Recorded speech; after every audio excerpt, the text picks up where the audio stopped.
Good evening, ladies and gentlemen. I'm Silvestre Naranjo of Silvestre Naranjo on G+, and welcome to my first real video Let's Play series, Pokémon Blue Version Nuzlocke.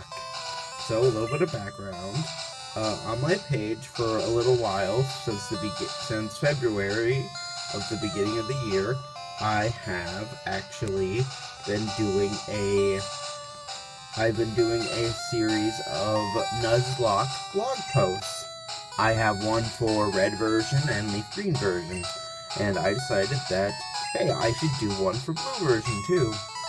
But I actually tried to do that weeks ago, but I never got around to it, and I decided, hey, why not do it anyway, but redo it as videos this time. So these videos are typically going to be 10 to 12 minutes long, nothing too long to take up too much of your time, and it's going to be a Nuzlocke run of Pokémon Blue Version.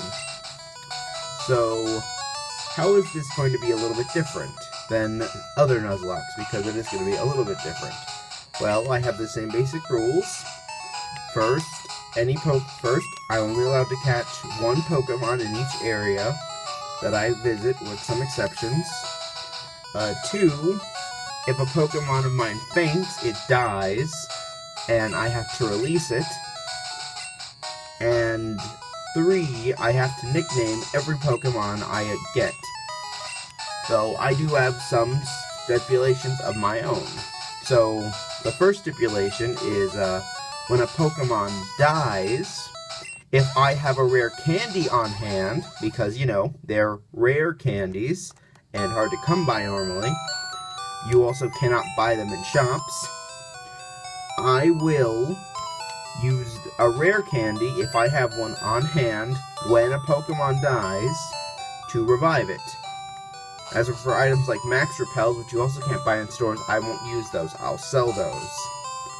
So, it's not just, you know, like having a revive anyway. No. Second, typically, when all your Pokemon white out, some people will say that if you lose one battle, regardless of if you have any Pokemon in your box, that's it, you're done, game over. I won't be abiding by that rule. I'll be abiding by the rule that if I have more Pokemon in my PC, I can use them. Sorry about my giant fingers in the frame. I can use them to keep going and basically use a second team, but it has to be Pokemon I already have in the box. Next thing is I'm going to be using the Species Clause, so if, say, I catch a Rattata on Route 1, and I see a Rattata on Route 2 as the first thing I see, I don't have to catch another Rattata. I don't have to, but I can if I want to. Another stipulation I'm going by is the Safari Zone Clause. Because you have to pay to get into the Safari Zone. That's not it. Wrong Pokemon. Because you have to pay to get into the Safari Zone, and the rules for catching Pokemon there are very different. How this is going to be handled is that in the Safari Zone, when I get there, I can basically catch one of every kind of Pokemon in there. So I can catch one Nidoran if I don't have one, one Nidoking, one Nidorina if I don't have one, etc. For these videos, because I want this to be as authentic as possible, I'm debating whether or not these should be grind heavy, since, you know, I only have 10 or 12 minutes for a number of reasons. Okay, our Squirtle here. I'm going to name him Orbo, just because it kind of sounds cute. Plus, it kind of works regardless of all his evolutions with his round shape. Orbo. End. Alright, Orbo. Sorry about the small screen you guys are seeing. And I know I'm not reading a whole lot, but come on, this is Pokémon Blue version. Who hasn't seen these lines somewhere? Okay, so our rival, Red. Yes, I called him Red, not Asshat or whatever, because I actually have some respect for him.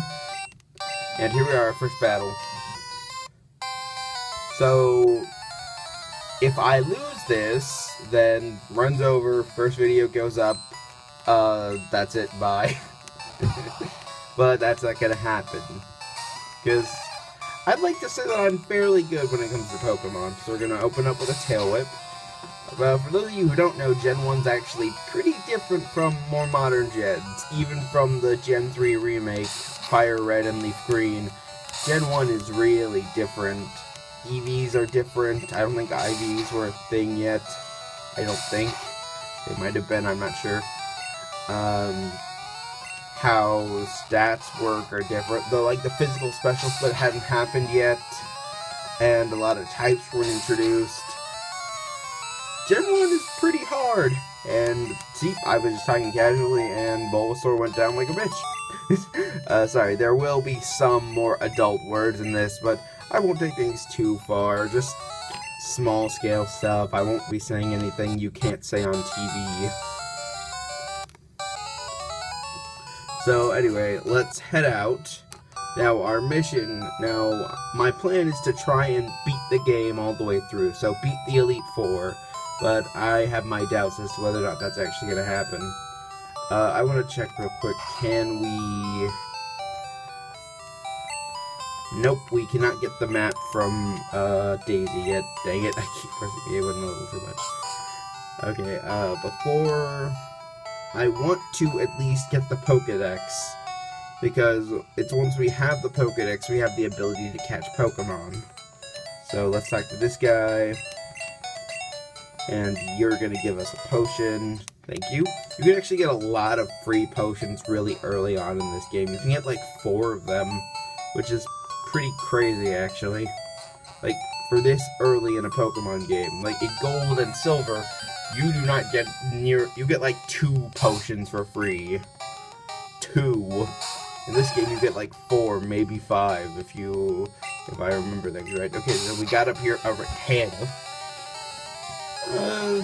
You know, I kind of feel Rattata, well, rather, normal types like Rattata are kind of underrated, because the thing is, Rattata's tackle is actually more powerful than mine from a number standpoint. For those of you who are unfamiliar, same type attack bonus is a trait with Pokemon, where if they use a move that's the same type as them, their move's power goes up by a multiplier of, I think, 1.5. So, Pokemon like Rattata, even when they're low-leveled like this, Tackle and Quick Attack, which are generally weaker moves, are still pretty devastating in the hands of them, because, well, their Tackle and Quick Attack are stronger than, say, Pikachu's Quick Attack.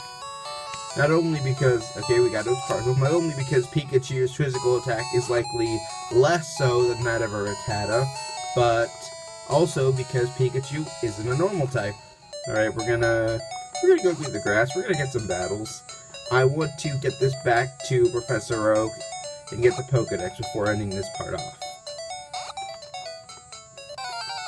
Whee!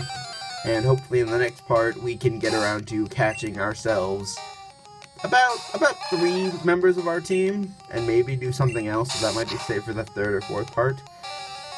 And I'm still not sure about leveling up and grinding like that, because in these old games, especially if you're gonna do a Nuzlocke, I feel like you really should take every opportunity to get stronger.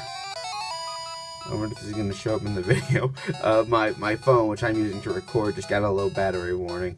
I'm just gonna close that. I'm gonna have to be a little more concerned about that in the future, huh? Okay, Orbo leveled up, got some stat ups. Okay, and one more battle for the road. Ooh, it's a Pidgey. You know, I actually really like Pidgey. Pidgey's pretty cool. Or, well, Pidgeot is. Like, Pidgeot, it's been so long since I raised a Pidgeot in one of these games. And I've always really wanted to, but I think that I have this bias towards Pokemon that evolve earlier, like around the 20s, and even though Pidgey evolves into Pidgeotto pretty early, it takes, like, until 30s to get Pidgeot, but I think another bias in that is that I typically find a flying type I like better, and I don't really like having two Pokemon with the same type on the team. So like, if I get access to Aerodactyl, I will want Aerodactyl on my team over Pidgeotto, which isn't really fair. I mean, I know I shouldn't really be thinking of, you know, data as living creatures like that, but I just kind of do. Anyway, we've given Professor Oak his parcel, which contained a Pokeball of some kind. Red came along because Oak called him, and he's going to tell us about his wish. Over there is the Pokedex. I built it to automatically record data on Pokemon all over the world, and yet it's completely blank. Here, I want you to take these and travel the country, or county, I guess, province, because this is Japan, and record data on all the Pokemon you can for me, because I'm old. Get moving, you two! This is a great undertaking in Pokemon history!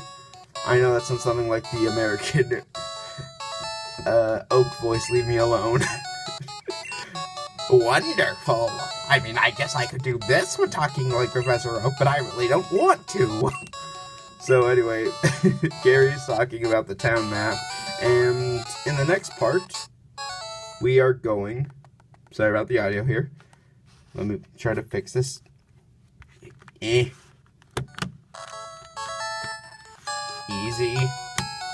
Okay, we're good.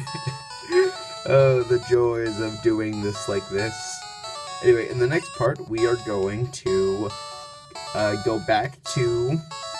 We're going to leave Pallet Town, go back to Viridian City, buy some Pokeballs, and start catching Pokemon. So, see you guys then, next time on Pokemon Blue Version Nuzlocke. Yes. Catch you later.